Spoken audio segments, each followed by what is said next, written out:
Hey there, I'm Mark, in affiliation with Spectrum Pulse. I guess this counts as a normal week, whatever that means, cause it's Billboard BREAKDOwn.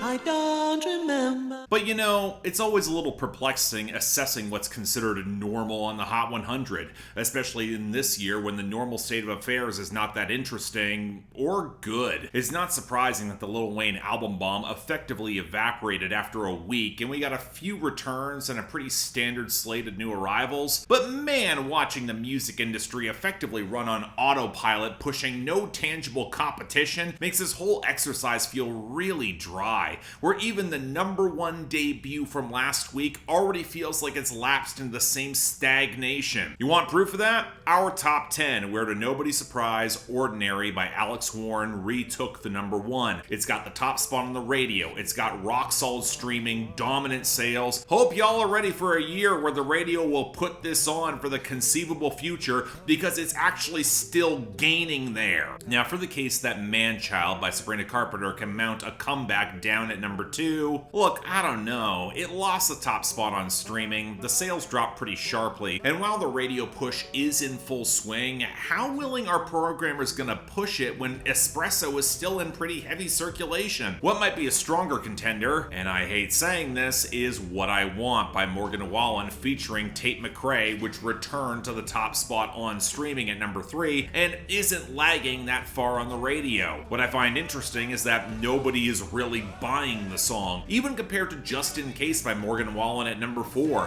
which has slightly weaker streams but better radio, making a slow climb. Then we got Luther by Kendrick Lamar and SZA not budging at all at number 5, where radio losses were compensated by the slight streaming gains, and mercifully kept it over I'm the Problem by Morgan Wallen at number 6, which is bleeding radio, but it's also rock solid on streaming for some stupid reason. And hence we head to the rest of the top 10, where not a single song shifted in position from last week, mostly because any sustained losses were not enough to crack any of their margins. A bar song Tipsy by Shabuzi at number 7, it lost radio, but the streaming was more solid than Die With A Smile by Lady Gaga and Bruno Mars at number 8, which had more radio but weaker streams than Lose Control by Teddy Swims at number 9, which had just enough of an insulated margin across the board despite wavering over Beautiful Things by Benson Boone at number 10. You see how goddamn boring and frustrating this is? I know all of you find this tedious. I'm sorry.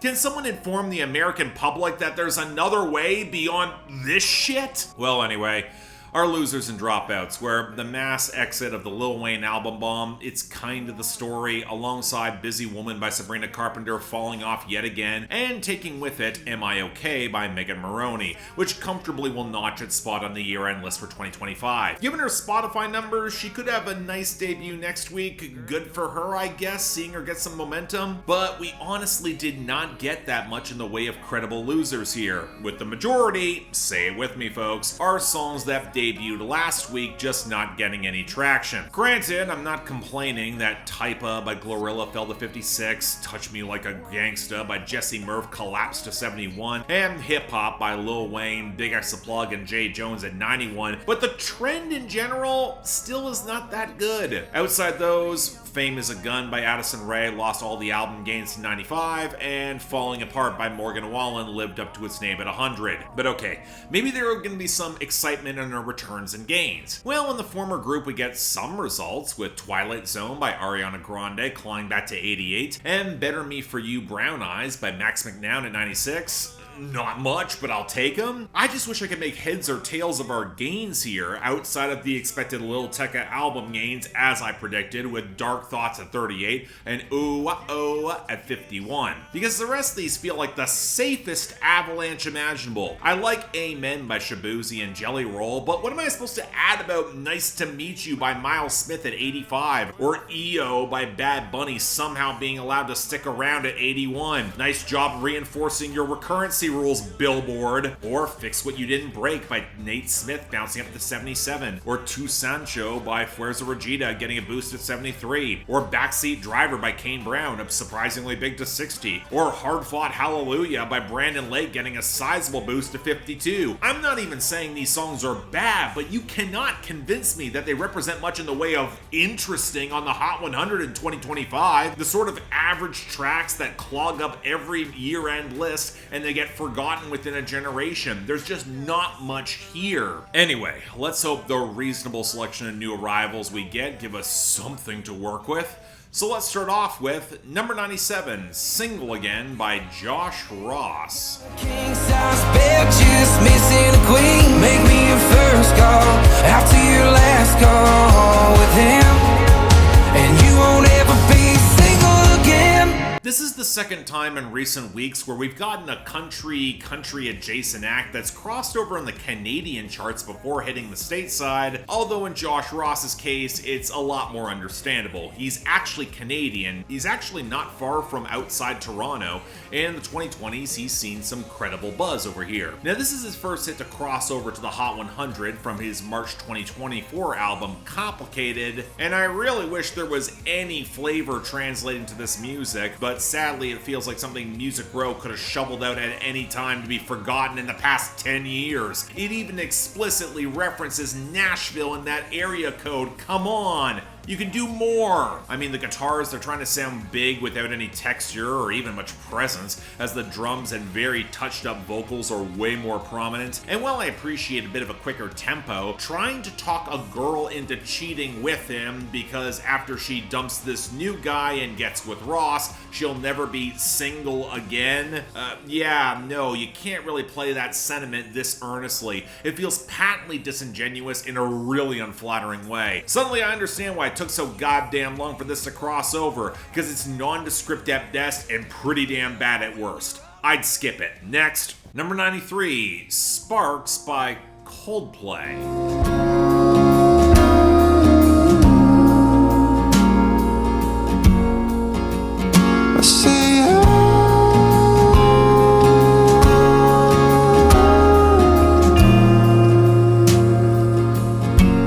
You know, I think I agree with the broader sentiment that it tends to be a bad sign for the pop charts when they ignore new music in favor of strip mining the past. Happened in 2022, it's happening again this year. But if you're gonna bring back Parachutes era Coldplay, there are certainly worse sounds to revisit, even if this would not be my pick from that album when Spies and Trouble and Don't Panic are right there. For as much as Coldplay got a reputation for being more driven by pianos and Chris Martin's histrionics, this is a glittery and largely restrained acoustic ballad where Chris Martin's trying to win this girl back by reminiscing on the sparks of their romantic connection between them. And yeah, honestly, that's pretty much it. It's a shockingly simple and gentle song that's likable, but not exactly one I would seek out in their larger catalog. Even among their acoustic ballads, Green Eyes is right there. That's kind of the problem as a longtime Coldplay defender and fan. As much as I like this band, I also know what their great deep cuts are, and this just really isn't it for me. If you want to revive the soft rock era of Coldplay,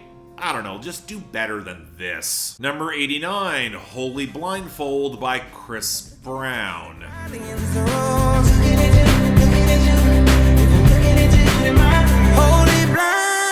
blindfold, when I'm looking at you, God rest my soul. So in his most recent pop song review, my colleague Todd in the Shadows made the, in my opinion, correct observation that a lot of acts are doubling down on religious themes and wordplay in their music in order to court some of that audience. There's a larger socio-political conversation about this in terms of younger generations going back towards religion, in conversations about conservative cultural shifts, and all of that feels entirely too high-minded because why the fuck is anyone allowing Chris Brown to get away with that grift? And why the hell is John Bellion co-producing it with the Monsters and Strangers? It's hard not to feel like Chris Brown is indulging in the shallowest possible version of it, with the conceit of this song having a girl that's so ungodly hot that she's his holy blindfold, which appears to imply that he's blinded to the rest of the world except this person. I mean, it doesn't make a lot of sense. That's not surprising. Chris Brown's not a good songwriter. Although apparently there was actually a mix-up with the lyric sheets between him and his label, because this was apparently supposed to be a lot more explicit than it is, and we can't have that for the crossover. But what's all the more galling is the execution is so undercooked and half-assed. A bunch of gauzy, glittery synths backing the shuffling beat, Chris Brown delivering a rather stock auto-tune croon as he sleepwalks through his performance. How does this sound like a more modern-day Coldplay song than the one that just charted? But I'm sorry, you need earnest power to sell something with real religious import. This song has none of that. It's transparently cynical without even any of the southern gospel flourishes that you would think Chris Brown might bring, given that he's from Virginia and he grew up in R&B. In other words, this fucking blows. Next, number 78, Half the Plot by Lil Tecca. Don't be a problem in my life, you solving. Could be in hell, I'ma act like it's not. Slow down, I ain't living for nothing. No sound when you walk in the function. Old sounds, we been riding around bumping. Roll loud, I ain't smoking for nothing. Yeah, I'm in a weird place with Lil Tecca. I've got very low expectations for his music, and he only rarely meets them, but I can't be obligated to care that much because too much of his music is way too insubstantial to be that bad. His last single, sampling a classic's actually a rare exception to earn any animosity for me. So with this album boosting his chart, yeah, I don't think this works either. Unfortunately, for similar reasons. It's trying to do way too much without much in the way of energy or coherence. The percussion feels weirdly busy to build a good pocket for Lil Tecca's low-key delivery. The watery funk of the guitar lick, it's nice, but Lil Tecca can't ride it that effectively. And of course, the content's nothing worth remembering or caring about just because Lil Tecca's gonna do whatever he wants, but he's not gonna tell you what it is beyond getting high and stacking cash, and then blowing off some girl that's trying to pay attention. This has been a theme for him. Is he just perpetually surrounded by women who don't interest him to the point that he wants to emphasize it in his music? Either way, it's the third song on the album after the singles. It's the only new song from him that charted. That tells me a lot of folks bailed after this when they were hearing the album. I can't say I'm surprised. Number 76, Folded by Kehlani.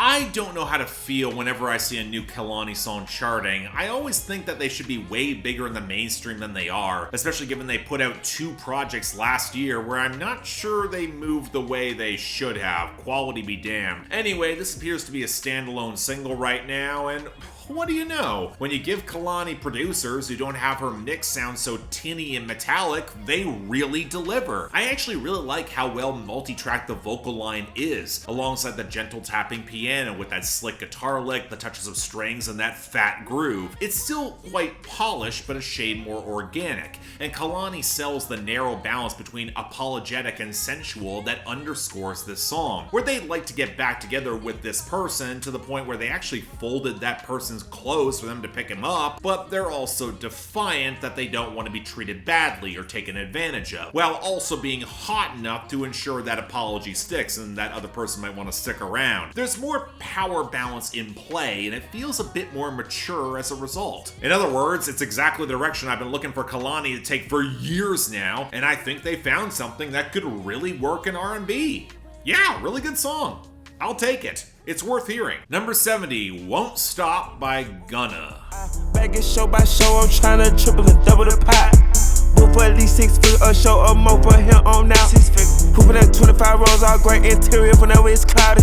Okay, it's not that I'm rooting for Gunna. His ceiling is still criminally low, he's more placid and boring than he should be, and as much as I think he got a raw deal by rap social media who don't understand how the law works, nobody is entitled to a career. But given how Young Thug has really disappointed in recent years, especially since getting out of jail, where if we're looking at YSL adjacent or affiliated projects in the 2020s, I think A Gift and a Curse might be the best of them. I'm just perversely curious how Gunna's gonna be able to ride it out. So with this song from the coming album called The last one, I mean, I don't think it's bad. With the spare piano keys around the sharp but well-produced trap percussion and a cadence on the hook that's actually pretty damn catchy, it's gonna work for what it's trying to do, but it's that little bit extra that Gunna needs that I'm not hearing here. Some of that, of course, is in the content, as it's very stock brand name porn and stacking cash and the whole grind set. Some of it is the feel that the groove should be a little more sinuous. His hook is distinctive, but it's a bit clunky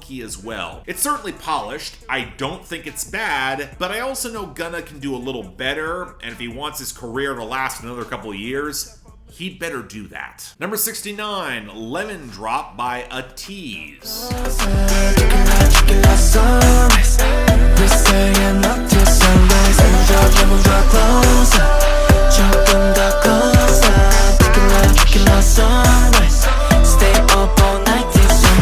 I'm a bit surprised that after BTS were as huge as they were in the very early 2020s, that we didn't see more K-pop boy bands attempt a larger crossover, especially given that individual members of BTS have racked up charting presence while split up, where I actually think the comeback will, against my previous expectations, gonna move a lot of units. So here we have ATEEZ. They've been around since the late 2010s, early 2020s. They put out 4 albums and a ton of EPs, building a real worldwide following from what I can tell, but this is the first big crossover hit, and I wish I was more impressed by it. A snap beat alongside the trap skitters and the pitch-shifted vocals, both chipmunked and pitched down, that sound like DJ Mustard's leftovers from the late 2010s against the brittle pulse of the melody for all the boys to show off. And while I appreciate they've got slightly more distinctive voices, there's also 8 of them, and the harmonies don't punch out enough to really help them stand out. And the writing also doesn't do much to impress me. They're out partying, and instead of playing the field, they're focusing on the one girl with a lot of cocktails and tequila to satiate how horny they are. It certainly fits the mood of a song with a beat that's built for the strip club, but a bit odd for some of the sweeter crooning across it, especially when the rapping I don't think is much to speak of. Now, the pitch-shifted vocals, they're enough to turn me off of this, but in a summer that seems bereft of jams, I can see it working. We'll have to see. And finally, number 40, Killin' It Girl by J-Hope and GloRilla. Oh, you killing it, girl. Daddy's not your friends. Oh, you killing it, girl. You killing it, girl. You killing it, girl. Camera in the lamb. Oh, you killing it, girl. Oh, without a man. Oh, you killing it, girl. And speaking of the BTS members who have had real staying power, J-Hope is now trying for a song with GloRilla to get at least one part of the crossover push to land. I mean, she's a bigger name than Miguel these days, and given how awkward Mona Lisa was before it fell off everyone's radar, maybe it could work. Well, it's certainly the most spare and chilly groove that he's gotten to date. Almost reminds me a bit of 3-6 Mafia, at least before the more saturated synth bounce slips in to set up a more flashy melodic hook, where restraint is actually a pretty good look vocally for J-Hope. And unsurprisingly, GloRilla is going to steal the show with plenty of killer references. The period hashtag rap, yeah, that was a choice, but for a relatively simple 12 bars, she packs in some good wordplay, and thus I think it might actually be J-Hope who fumbles this the most. Not that his verse is precisely bad, but I think his delivery is oversold. It's really trying to attract her attention. It doesn't match the chill vibes of the song, where I honestly wish it was a bit more minimalist in order to stick the landing. You didn't need to go over the top for the hook. But in terms of a crossover, there is a cynical part of me that hears how it might work for the both of them for radio crossover. It's certainly better than when Lotto was working with Jungkook a couple of years ago, and I actually think it's a pretty decent song. No expectations it's gonna stick around, but I'm not sure I would mind if it did.